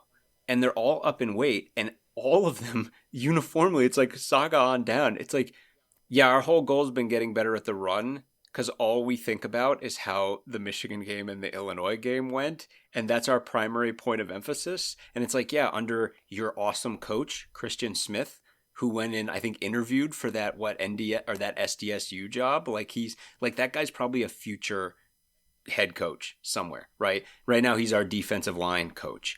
And really good coach. And that's been their whole point of emphasis, getting better at this. And then like on the other side, the offensive line, look at a guy like a Deuce McGuire, right? Or a Jackson Carcello. And it's like, sometimes guys just get better because they work really hard and they stay in a program and they get really good coaching over a long period of time. And that's how it's supposed to work. And I think we all know Northwestern's got a lot of great assistant coaches on this team right now. And like, guys are getting better. Guys are improving. And hopefully guys are improving in areas of crucial need. And we're going to find out right off the top at Tulane. But, it's totally possible against this Tulane rush attack. You just see that our run defense comes out like a unit possessed and just shuts down their run game. And if that happens, like all bets are off. If that happens, I don't care what about Retzlaff. Like, trust me, like Jake Retzlaff is a great quarterback. If Jake Retzlaff is trying to evade Antosaka, Aiden Hubbard, Mac Uline, Michael Kilbane, and Braden Bruss at the same time, that's not a winning proposition. That's not who that guy is. Yeah, I mean, when you talked about the linebackers, like Bruss's speed as an asset, right, it like makes all the sense in the world for this game. And frankly, the way we are probably going to run a 4-2-5 this season, having that extra corner on the field at that nickel position is a real high leverage situation as well. And whether it's the guy from Michigan State or Braden Turner, or if Fitzgerald is whoever's playing that nickel role, that is going to be a key leverage against this Tulane offense. Whether it's Retzlaff running or handing off or passing, and again, the matchup against smaller backs, it's not Caleb Johnson, it's not Donovan Edwards, like that makes a huge difference. My other hope too is like, you look at all the demon sections of this schedule, Oregon, Penn State, etc. I mean, again, I think we're all hoping for that 6, right? The bowl that's the goal. That's everyone. There's not a single Northwestern fan who wouldn't be happy with 6 playing for 7 with this schedule. What I'd love. Some Northwestern fans will find ways to be unhappy in that scenario. Fair. Some Northwestern fans. There's always someone who's going to be unhappy with something. Yeah. Fair enough. But not unlike, I think of the Notre Dame game in what year was it? 2018, the year that we won the Big Ten West. And we're playing Notre Dame. And that situation where we were like, oh my gosh, we've won the West already. We have that in hand, and now we're playing Notre Dame just to play Notre Dame. And we didn't win that game. But the point being that it was like Notre Dame wanted no part of that whatsoever. They're like, oh man, this is a good team. They've achieved their main goal at this point, and now they're nothing like, but they're like, and now they're just going to try to take us down. I would love to be a situation where we know we've got a humming football team that's good enough to win all these games we're all circling on our schedule. And then on top of that, and on top of feeling good about our chances to get 5 or 6, right? Being like, and of all that other group, you don't want to be the team that catches us on day X, right? Like, you don't want to be Penn State where, like, let's say once again we get one of those god-awful weather games and you're caught in the muck with us, or, something weird happens in Oregon or USC in particular, being like, you don't want to let Preston Stone go off in the Coliseum, right? Like, I would love that. I would love to be able to approach all the toughest games on our schedule being like, you know what? There are 5 of these and we're going to get one of them. And who's the unlucky team going to be? Like, I so want that to be that kind of season. There's so much talk about going down to New Orleans and, it being outdoor stadium, 11 a.m. kickoff. Weather will be a factor. Right. Pickle juice will be handy. No doubt about it. So right now, as we record on Monday night, the 25th, just looking at the 5-day forecast, it's calling for 90 degrees, partly sunny and humid, real feel of 105. Whoa.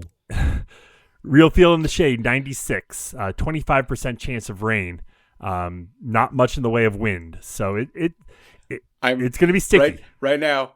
Right now, friend of the pod, Chris Giannini, who you all know from the draft pod, who's no doubt listening to this pod, is saying, see, that's why I didn't want to go down there for this game. A 90 actual temp to 105 feels like is... Whew. Yeah. It's people are going to wilt, and hopefully, I would imagine our guys are going to get down there as quickly as possible to get acclimated to it. But yeah, I mean, this is a hard football game. And Tulane's absolutely going to wear their white jerseys at home, right? To force us to wear purple? Yeah, probably. Maybe. But hey, if that leads to us getting a famous win, looking good in our purple while we're doing it, like, I would love that. I mean, again, big game. We can totally win this game. I mean, they are a really good football team. And but at our best, we can beat them. But importantly, I think everybody is, again, looking at Tulane of last year, and all their dudes left. Like their quarterback from last year is the starting QB at Duke. Their running back from last year is the starting running back at Oregon, and looks like a Hulk in that green uniform. Like now we have to face him week 3, but this is a very different Tulane team than the one that went on such a run last season. That's just a really important thing to keep in mind. It doesn't mean they're less dangerous. It doesn't mean they're not dangerous, but they're not nearly as dangerous as they would have been if we played them in 2024.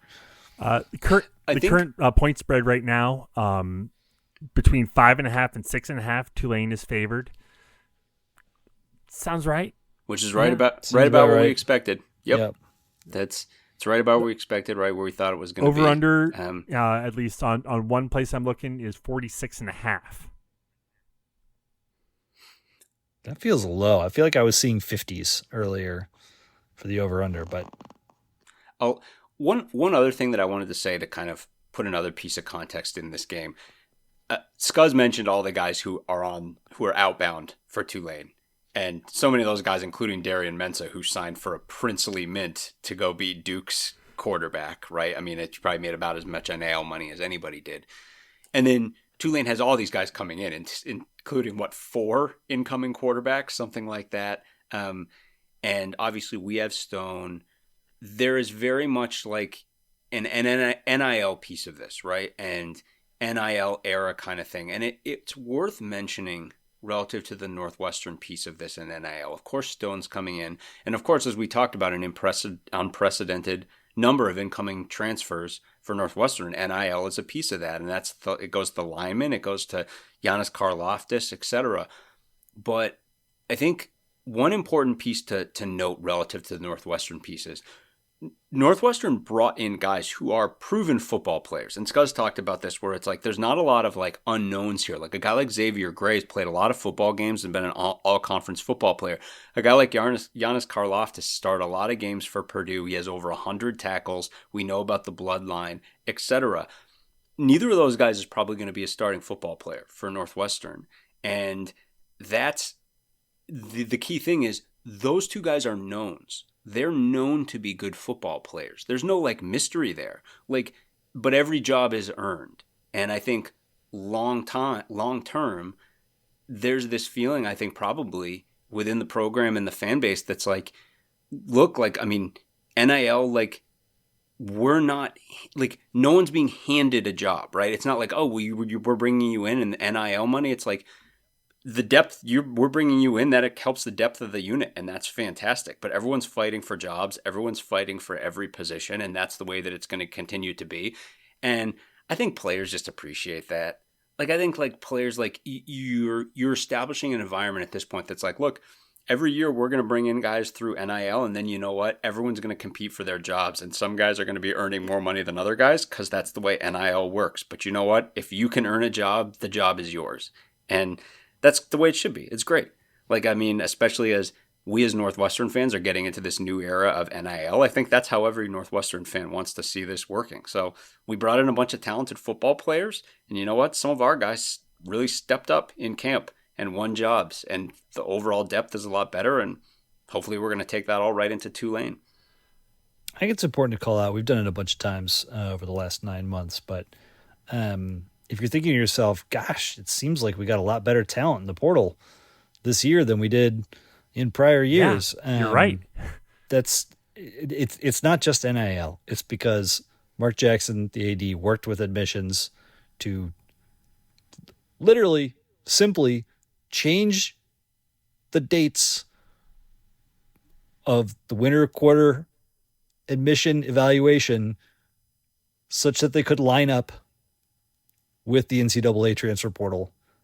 And there are a couple of these guys, probably most notably the wildebeest himself, who are not grad transfer seniors, because virtually all the players we've got in the past have either been super junior, like think of a Hunter Johnson or a Ryan Helinski coming over after his freshman year, or they've been grad transfers.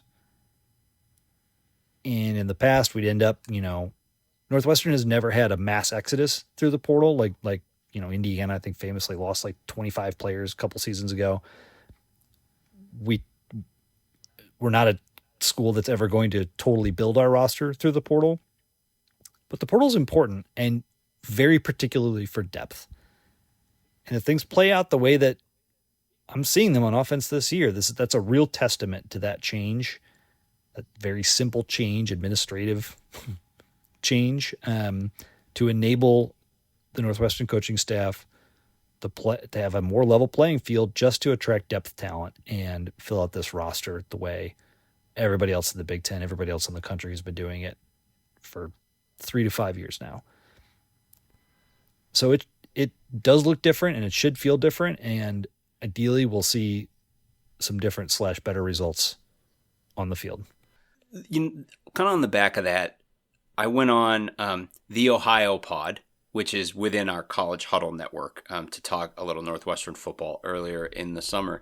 And, he asked me the question that I think a lot of times, guests on podcasts get asked, like relative to football, which is like, well, what's the mood, right? What's the tone within Northwestern Nation right now? Like, how are people feeling? And again, like, there's always going to be doom and gloom, and there's always going to be, I think, within a lot of us who've been like snake bit or all these times where, like Scuzz said, like, you as a Northwestern fan are carrying the baggage of 50 years of the Northwestern administration not necessarily being in lockstep with athletic department and on, right? But despite us carrying all of that, I think not regardless of, but folded into any discussion about Northwestern football, et cetera, is this feeling that's like, look at like what Mark Jackson is doing. Look at what athletics is doing. Look at the changes that have been made with admissions. Everything Scuzz just talked about. And it's being like, look at all the ways that things seem to be like moving in the right direction from like these are good things. This is good stuff that people are doing that is helping facilitate our ability to win football games. And then, of course, the looming shadow of this ungodly stadium that we've got, $850 million. It gets more and more glorious every week. It's funny, I was watching that torrential downpour Ireland game, which a lot of you have been in that stadium, those of you who went to the Northwestern Nebraska game, so you know what I'm talking about. But it's that soccer-style stadium with an overhang, pouring rain in the stadium, not in the stands. It's where, there's an overhanging roof, and it's like, well, we're going to have that amongst other amenities in this amazing stadium. And it's all taking shape. So I think there's all that positivity. And yes, like if this season goes south, then yes, you will see a lot of that positivity go south. But there's a lot to get behind here. Like things moving in the right direction, people taking the right steps, great facilities, the lake, there's a lot to be positive about here. So real quick, because we are running a little long, like we said we were, there was full disclosure at the top that this is going to be a long one. Just want to run through real quick. Obviously, you mentioned the game in Ireland. There were a few other games this past weekend. No Big Ten teams were involved, so I just want to quickly run through the Big Ten slate for this week. Starting on Thursday, you got at 5 o'clock Central on Big Ten Network, Ohio at Rutgers. You got Buffalo at Minnesota, 7 o'clock on FS1. You got Nebraska so this Nebraska-Cincinnati game at Kansas City, that's a Cincinnati home game. Sure it is. Sure. Doesn't it? This feels like just like a typical neutral site game, doesn't it? Well, I mean, yes, but I mean, Nebraska, Cincinnati, in Kansas City. Who's going to travel better to that one?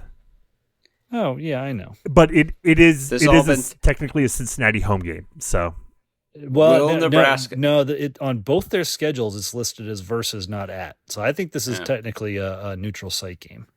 Now maybe Cincinnati had to give up a home game. That's what I'm thinking. Is they still play 1, 2, 3, 4, 5, 6, 7 other home games, so it doesn't feel like they gave up much. Will Nebraska actually try to start Patrick Mahomes in this football game under center is the question. Well, has it all been leading to that? This giant Trojan horsing of Patrick Mahomes in for Dylan Raiola. Again, I wonder if this was like a stipulation of Raiola's recruitment that they would try to play a game at Arrowhead. That he can get a photo with Taylor Swift at Arrowhead. Also 8 o'clock on Big Ten Network, you got Miami, Ohio at Wisconsin.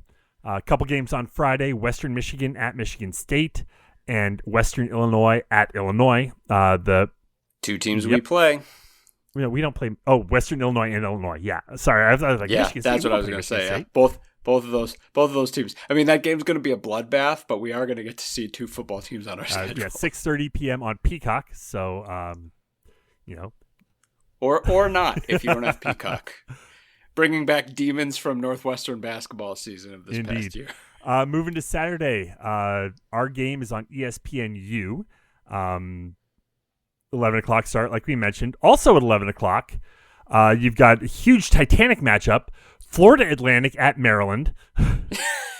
Well played. Ball State at Purdue. Oh yeah, and Texas and Ohio State. Ball State at Purdue. In-state, the carnage. Oh, yeah, you know it. But everyone's going to be watching that Texas-Ohio State game. big noon Saturday. Listen, it's the final game day for Lee Corso at Ohio State. Yeah. You all listening, if you live in the west, northwest, southwest suburbs in greater Chicagoland, you need to come to Miller's Ale House in Lombard and help us build a fortress around our area of that bar to insulate ourselves from that Texas-Ohio State game that's going to be going on at the same time. You need to help us form our beachhead. 1:30 on FS1, you got Old Dominion at Indiana. On CBS at 2:30, Nevada at Penn State. 3 o'clock, Big Ten Network, Montana State at Oregon. 5 o'clock on FS1, Albany at Iowa. 6:30, NBC, New Mexico at Michigan. Also at 6:30, Big Ten Network, Missouri State at USC. Finally, we got a little Big Ten After Dark, Utah at UCLA. Big Ten After Dark. Utah at UCLA is a pretty interesting one. Is interesting. We're going to learn a lot about UCLA, a game that I think we're all big time circling. You might learn something about UCLA. I am not staying up to watch that. That's an 11 o'clock kickoff for you in the East Coast. Brother, when I watch the highlights, I hope to learn something. Also, 10 o'clock Central, Big Ten Network, you got Colorado State at Washington. That is your Big Ten slate. There are other games happening. I'm not going to go through them unless there's anything pressing that anyone really wants to mention.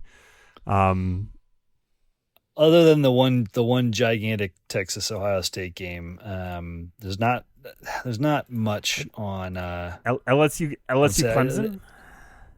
Oh yeah, I guess LSU Clemson. That's on Monday, right? No, that's Saturday. That's the ABC game Saturday night. Okay, sorry, I was thinking then of on Sunday you get Notre Dame Miami Sunday evening. There's some meat this week, but it's not a heavy slate. LSU Clemson, worth mentioning because Battle again, of Death Valley. Chris Giannini, friend of the pod, who does the draft pod with us that you all watch every year, massive LSU fan. He'll be locked in on that one. Hates Clemson. It's part of why I like Clemson, him. But Josh Thompson is going to start at guard for the LSU Tigers in this game, and begin. What if it breaks right for him? That's a guy who's getting a lot of draft buzz and a lot of high draft buzz, and that's a guy we love. That's a guy who started a lot of meaningful football games for Northwestern, and in the same vein that we were really excited to see like a Josh Preeb in the NFL right now, like playing in preseason games for the Dolphins, etc. Like we're rooting for all the former Cats who've gone to different places, and Thompson's going to be right at the top of the list. Anything else to mention before we get out of here tonight, guys? Football's back, y'all. You know Happy football. Football's back now. How's that 2 hours for you? Y'all been waiting to talk Northwestern football? Here you go. 2 bills, 120 minutes. So on that note, we'll go ahead and leave it there. Head to our website, westlawpirates.com, where you can leave comments and questions. Find us on Facebook, Twitter, Instagram, Blue Sky, YouTube at Westlaw Pirates, and you can always email us, westlawpirates@gmail.com. Tune in next time as we give our visceral and statistical views on Northwestern athletics. Look for us in the West Tech lot of Martin Stadium flying the red pirate flag, because we give no quarter, especially the fourth. For John Lacombe and Eric Skasby, I'm Sam Walter. Thanks so much for listening. We'll see you next time.